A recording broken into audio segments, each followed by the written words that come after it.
Hi, welcome to Hicks, the Married Life. My name is Victor and this is my wife. Hi, I'm Earlene. And this is Hicks, the Married Life, where we share about the awesomeness of being married, the great things we've learned in 20 years of marriage, and sharing some tips. As you can tell from our ugly Christmas sweaters today is, I think, something every husband and wife, whether you've been married 1 month or 40 years, you still probably deal with some of these issues. Today's episode is about the holiday survival kit, how to survive the holidays as a family, husband and wife. These are some awesome things that we've learned over the years. All right, so we have 5 tips. The first is to establish your own traditions. We think that it is important. It took us some time to develop this list, a lot of trial and error over the years, but I grew up in a family that was extremely traditional. We had a lot, very close knit, and so we had a lot of things that kind of just had to happen. It's tradition. It's tradition. You got to be here on Thanksgiving. You got to be here on Christmas. You got to be here Christmas Eve. You got to be here New Year's. You got to have a man walk through that door, and all of these things. And I came from a very non-traditional background, Christian background, but non-traditional. You know what I'm saying? Our holidays were, we acknowledge them, but we didn't have the bigness, the rigidity of, like, you know what I'm saying? It was like you do this and then this and then this. And you have to, I just want to say, there's a scripture that a lot of people hear at weddings and we talk about marriage. The Bible says, "For this cause shall a man leave his mother and father and cleave to his wife, and the two shall become one." It's a new one, a new family, a new thing. Absolutely. And so you have to be mindful, because a lot of times people don't discuss this when they get into marriage, even marriage counseling. If they get marriage counseling, like, what are y'all gonna do at the holidays? Yeah. It's just like, we get married, and then so many couples, they get hit with the holidays. And it's it like, can be extremely stressful. Listen. So for us, we began to establish our own traditions. And doesn't mean you have to let everything go and tell your family, but you do have to. You have to just, you know what I'm saying? We have 4 kids. We have they're adults now. We have a married son, his wife, and his daughter. We expect them to have their own traditions. We don't want to dictate what they do with their holiday season. Yes. You know, of course, we want them around. We want as much as we can, but we're not going to force them. Right. You got to do this. You got to be here. No. Do what you do as a family, and then we'll come in where we come in. Right. So step 1 is establish your own traditions. Step 2 is to plan and proclaim. Plan and proclaim. Plan and then proclaim. So you've decided what your traditions are going to be. Then you need to plan it out and tell people. Tell your family. You know what's finna go down. You gotta tell mama, I'm not gonna eat your dressing this year. You know, I'm gonna eat it, at maybe the family gathering, but I don't need you. One of my favorite commercials, I think it's a Whole Foods commercial from this holiday season, was a Thanksgiving commercial where the lady has a grocery basket full of food, and the husband or the man in the commercial says, "Are you making a spare Thanksgiving?"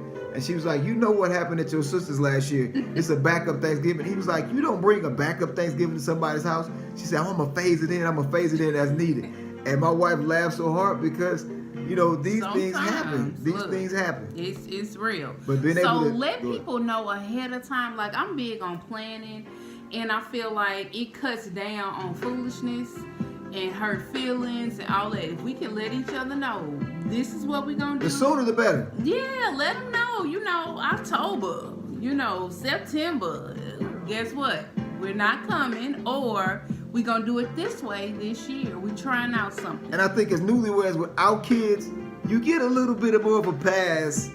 If that first year, like, oh, we just gonna stay in the house and just snuggle. Everybody's like, oh, they newlyweds. Cool, but the second year 2, or the year of the babies have come, like, it's the grandbaby's first Christmas and everybody want to see the baby. They expect to see you. Listen, you better so you need to get it out there ahead of time. Step 3, be flexible. Boy, I'm telling you, this is one of our key words. You be like, baby, flexible. If we had tattoos, it would be. I would get tattooed on my chest, flexible, flex on. Because we were doing Gotta be flexible. We always did. I'll say probably for the last 15 years, probably more. We did. We have 4 kids, so 6 of us makes a decent sized vacation. You know what I'm saying? But often we would invite our extended family, our sisters or brothers or in-laws, take my mom and her mom, or all of us would do different things, and you know what I'm saying? And everybody does things differently. even though you might have a brother or sister who you grew up in the house, when they get married, they go do back, refer things back to different. number one. They've established their own traditions. Maybe y'all do things in a different speed. You do fast, they do slow, or Right. they're fast and y'all do slow and chill. Yeah, and we ain't gonna get on family vacation. That'd be a whole nother one. Yeah, But what I'm saying is be flexible. You know what I'm saying? People get so tense. They like, I don't want to see Aunt Gladys. And if Uncle Rufus say one thing to me, listen, people's blood pressure get up. Or times, like me, I'm so big on itineraries, timelines, and that's just who I am. Be flexible. We were supposed to be here, and I wanted to go see that, and I wanted to ride the horses and the baby. That's like, you know what I'm saying? And that's the dynamic of marriage we share. They came from a very ordered family, and there's nothing wrong. I actually was attracted to the order and the structure. Her grandmother, her grandfather, what they did, the Christmases, the birthdays, that was so cool to me. And coming back again from a more, relaxed, you know what I'm saying? My auntie go throw some food together. We might eat at 3 o'clock, or we might eat at 3 o'clock in the morning. For real. This is real life. But we gonna eat. It's gonna be good. It's but gonna be good. If you come over, it's worth the wait. Like after church, everybody, you know what I'm saying? Y'all know I ain't throwing no shade. It's just the truth. You know what I'm saying? We come home from church. We didn't go home for church meals a lot. But if it was one of those Sundays where we were gonna go have churches, meet in somebody's house, church got out at 1:30, 2 o'clock. Right. And so don't think like church is, meals are going to be served at 3:30, 4 o'clock. No, you got to go get the food. You got to prep the food. If you eating by 6:30 or 7, right. Yeah. So, and which leads us to step 4. It is to protect your peace. At all costs. Protect your peace. At all costs. So if that means, I ain't going.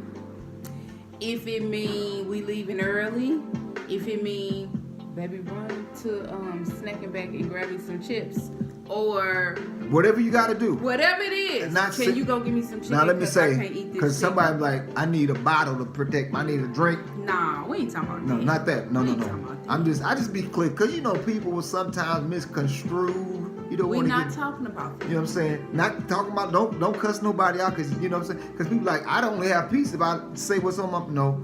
We're talking about protecting your peace, and you know what I'm saying? And I'm really big on this in life.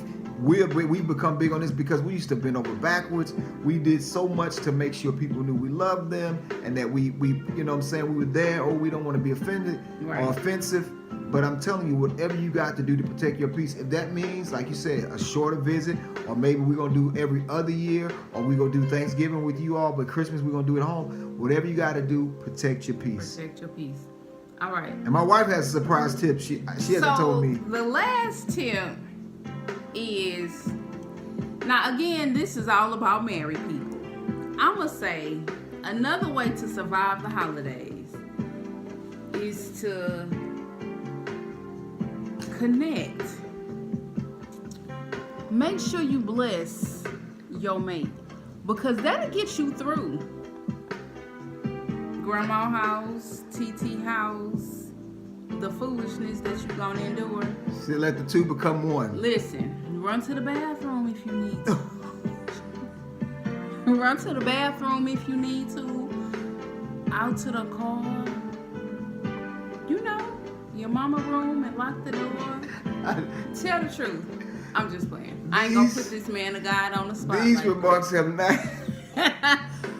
Listen, this station does not bless each other, right? Make some promises of blessing each other. Well, I think it'll help you get through. Intimacy is a part of marriage. The holidays. And intimacy is always it's an everyday blessing, but I think it's been proven scientifically.